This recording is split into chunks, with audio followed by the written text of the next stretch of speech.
Well, what else could it be but Marino Franchitti, Ganassi Racing, and their Ford Riley pulling away at the end to claim a victory at Sebring in their first visit here as a prototype team. It was go time and Marino went. Yeah, he did. Yeah, that was a great performance. Withstood a huge assault from Ryan Dial. His Honda car, Tequila Patron car. Here's a look at the top 10 of BMW race results in the prototype category. Franchitti on top, Dial second, Bourdais on the podium. Great run for the 42 squad from Oak Racing in fourth. Stellar lineup there in the top 10 in the prototype category. 4 different marks in the top 4 positions. Let's hear from the winners now with Chris Neville. All 3 winners up on the roof of the 01 just minutes ago, now grabbing a little Florida orange juice. Big smiles down here. The team told Marino, hey, we haven't won this thing before. We don't know where to go. Marino said, I have. I know where to go. Marino, what an awesome stint there at the end. The team said, hey, man, you got to get it out front on this restart, and you just took off. Yeah, we were lucky with the way the traffic went at the restart. I have to say, when I was backwards an hour ago at the hairpin, I didn't think it was going to work out. The car was a real handful, but finally found a sweet spot right at the end. Guys did a great job in the pits. Obviously, my 2 teammates here, Scott Memo, incredible. To bring Chip, the win at Sebring, on his first Sebring, to bring Ford back in the victory lane. I was looking at the Ford GT40 earlier. It's pretty special, big for Big Machine, and then all our sponsors. Memo, this team pretty much struggled at Daytona, but you guys turn around quick, get Chip his first win at Sebring. So excited to get Chip this first win for the team in the 12-hour race. I mean, we came with zero knowledge of the track. It's one of the most demanding tracks. And I mean, all the engineers have been working so hard in the Chip Ganassi organization. My hats off to all Telmex Ganassi Racing. They did an awesome job. Scott, you and I talked before the race, talked about all the wins at Daytona, and the last time you were here was back in the 80s.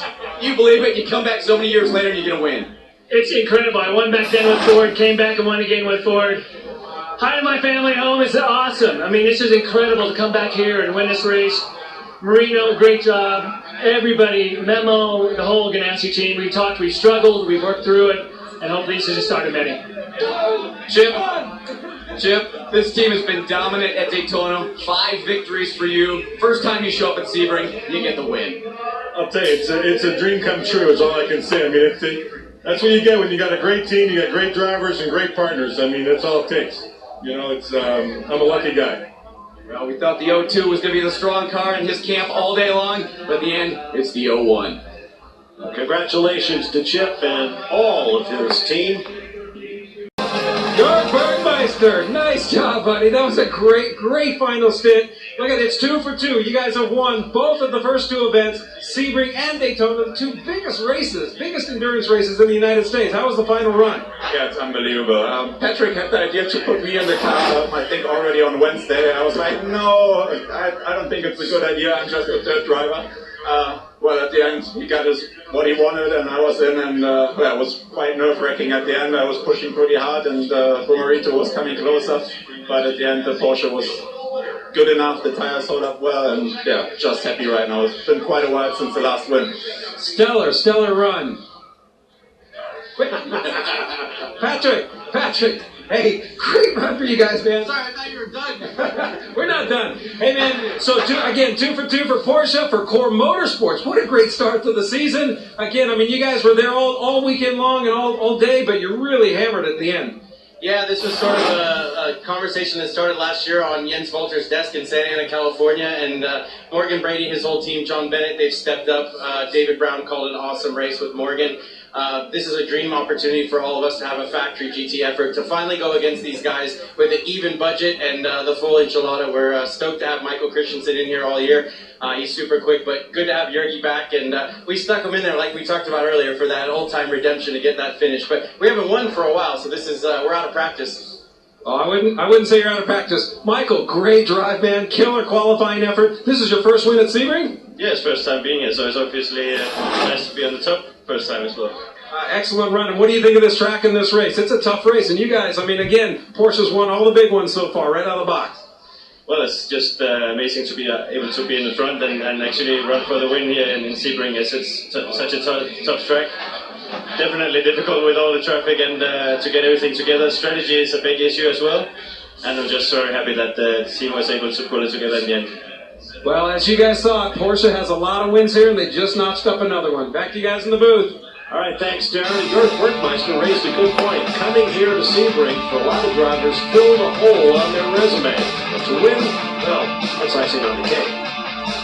Here's a look at the unofficial GT Le Mans class point standings. Joey Hand and the BMW boys are on the top of the charts over the SRT Viper squad. Now to Andrew Marriott. Yeah, I'm with Colin Brown. Colin, incredible. 2 out of 2, you won Daytona, but what about that battle with Bruno Junqueira? And where did he go in the last lap? That was exciting, you know, it was right down to the wire, but just hats off to these Carl Sport guys. They did such a good job. Pit stops, you know, James and John did an awesome job.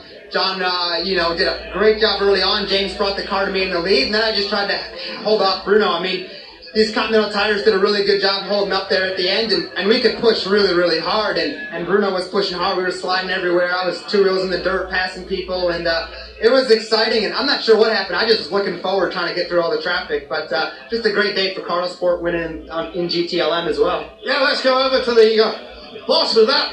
What another great day for you. It is, it's quite incredible. I mean, it's hard to come off of a Daytona win and then to come here to Sebring and duplicate an almost unduplicatable effort is unbelievable.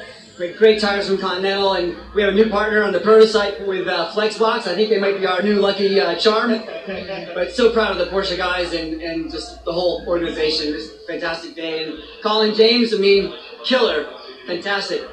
Well, James, you're added to this squad quite late, but you've done a great job, and maybe you're going to have... Yeah, they're so welcoming, let me, sort of fit in, very welcoming, and I couldn't ask for a better team to drive for. Well, we had carnage in PC early on, but what a battle to the finish of this, and some very happy guys here from Core Autosports. And rightfully so. Thank you, Andrew. We'll take a look at the points in the Prototype Challenge division. James Joy, Colin Brown, John Bennett, followed by Michael Marcel, Tom Kimmer-Smith. Now let's get down to Chris Neville. Well, Andy Lally has won Daytona 4 times, never won Sebring. You said that this was going to be a big feather in your cap. Now let's get down to Chris Neville. Well, Andy Lally has won Daytona 4 times, never won Sebring. You said that this was going to be a big feather in your cap. Take me through that last hour of the race, trying to chase down that 23 car. Just coming to the green with 25 minutes to go, Lars Giersing and this awesome pit crew put us in incredible position to try and get that jump, and I did. I got a little lucky with lap traffic, and we just got to work on cold tires, and I knew that Ferrari was strong after watching it win Daytona, but John and Marco delivered me an awesome car to take that final stint and just go for the win, and man, there is nothing better than seeing Ferrari lights fade in your window at the 12 hours of Sebring, and this is just an epic. The first time both series are together for one big one, to come out here with Magnus Racing and Flexbox and Porsche and bring it is just awesome. And John, you guys also, like Ganassi, you struggled at Daytona, but you come back at Sebring, you get the W. Yeah, well, racing is the ultimate team sport, and everyone on this team contributed to this. The crew nursing it through the entire way, and of course, these two awesome guys here just turning in fast laps, and it's just an amazing experience. Marco, you were a rookie here last year. You got a podium finish. This year, you get a victory. You gotta love this place. To be honest, I don't know what to say. I mean, last year third and now winner. I can't recognize it now, but I have a good start in the season because already at Daytona we had a podium, and I'm so happy now being with Magnus here. And thanks to the team, thanks to Flexbox, thanks to Porsche, and just grateful. Congratulations, guys. One real quick happy birthday, Dad. Thanks. Well done, Andy. First Sebring class victory for all three of the winning GTD drivers. Here are the unofficial standings. Siegel, this wheeler on top for Ferrari. Once again, remember, Tequila Patron and National North American Endurance Cup points for all involved. You can add Towns and Bell to that list as well as in the car for both races, so then Towns and also on the same point. So they're really performing at a high level. Two different teams with two great results. First and second on the first arrangement championship. This was good for guys. I tell you, for a race that started with no rhythm, it didn't look like we'd ever get it going. It got down to what we always want to see here at Sebring, and that is a good race right down to the finish. Well, we've begun the season with the two longest races on the calendar. Now the next stop, Long Beach. Temporary racing circuit, sprint format. You expect to see a change in the balance of power? Well, it's interesting. I mean, three very different circuits. Daytona is so unique here. It's Bumpy. It's a 12-hour race. Long Beach, a 100-minute sprint. Probably only one pit stop for most of the teams unless you've got problems. So we'll see a lot of strategy there and how you cut that one up. But no GTD there. 3+ will be running. It's going to be a fascinating battle, I'm sure. Yeah, speed race, not like any of the cups that have been on so far, and it'll be interesting to see how they play there. There are the winners of round 2 in the Tequila Patron North American Endurance Cup. 2 more races, last of which, of course, is the season finale at Road Atlanta in October. It's been a pretty amazing weekend all the way around here at Sebring, Florida, but that's what we've come to expect from one of the great classics in worldwide motorsports. Check it out someday if you get the chance. In the meantime, thanks for joining us today. I'm Bob Varsha.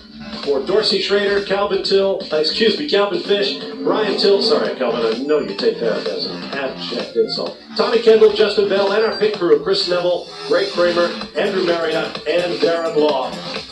Enjoy the rest of your weekend. We'll see you from the streets of Long Beach, California in April. Until then, so long for all of us from Fox Sports from Sebring International Raceway in Sebring, Florida.